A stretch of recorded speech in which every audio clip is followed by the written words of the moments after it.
Assalamualaikum warahmatullahi wabarakatuh. Perkenalkan nama saya Febri Ragersi, NIM 119140102. Saya akan menjelaskan mengenai tugas sustainabilitas. Yang pertama yaitu penggunaan komputer dan cara pembuangannya. Di era globalisasi sekarang, banyak komputer yang telah dimiliki oleh semua orang, termasuk anak-anak yang telah diajarkan pada usia dini, sehingga kita dapat menemukan komputer di banyak tempat. Dalam masyarakat umum, komputer sangat berguna untuk kegiatan sehari-hari seperti mengerjakan tugas, bermain game, memutar musik, menonton film, dan lain sebagainya.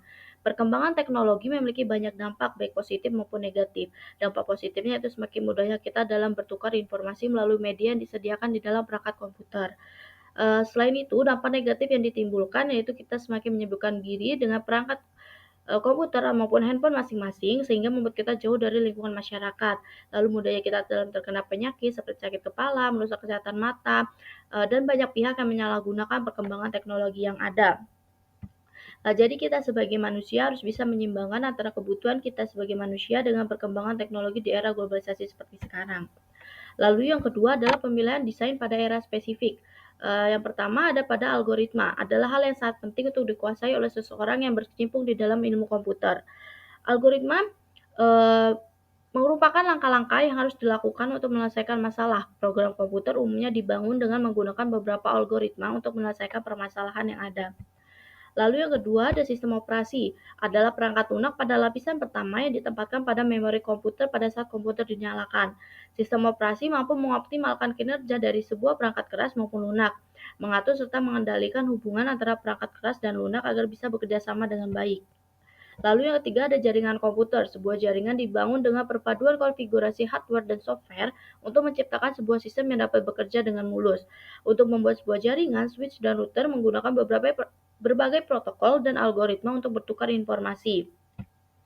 Lalu selanjutnya ada basis data atau database, adalah sekumpulan data atau informasi yang tersimpan secara sistematis, dibutuhkan ketika mengakses perangkat lunak. Memiliki peran dalam perangkat untuk mengumpulkan informasi data atau file secara terintegrasi, membuat penyimpanan dan pengelolaan data menjadi lebih efisien. Lalu bahasa pemrograman atau yang sering diistilahkan juga dengan bahasa komputer adalah instruksi standar untuk memerintah komputer, di mana bahasa pemrograman merupakan suatu himpunan dari aturan sintaks dan semantik yang dipakai untuk mendefinisikan program komputer, berfungsi untuk memerintah komputer agar dapat mengolah data sesuai dengan langkah-langkah penyelesaian yang telah ditentukan oleh programmer. Lalu yang terakhir ada interaksi manusia dan komputer, adalah disiplin ilmu yang mempelajari hubungan antara manusia dan komputer yang meliputi perancangan, evaluasi, dan implementasi antar muka pengguna komputer agar mudah digunakan oleh manusia. Manfaat dari interaksi manusia dan komputer adalah untuk menghasilkan berbagai sistem yang bermanfaat, aman, eee, dan serta bisa mengembangkan dan meningkatkan keamanan, utilitas, ketergunaan, efektivitas, dan efisiensinya.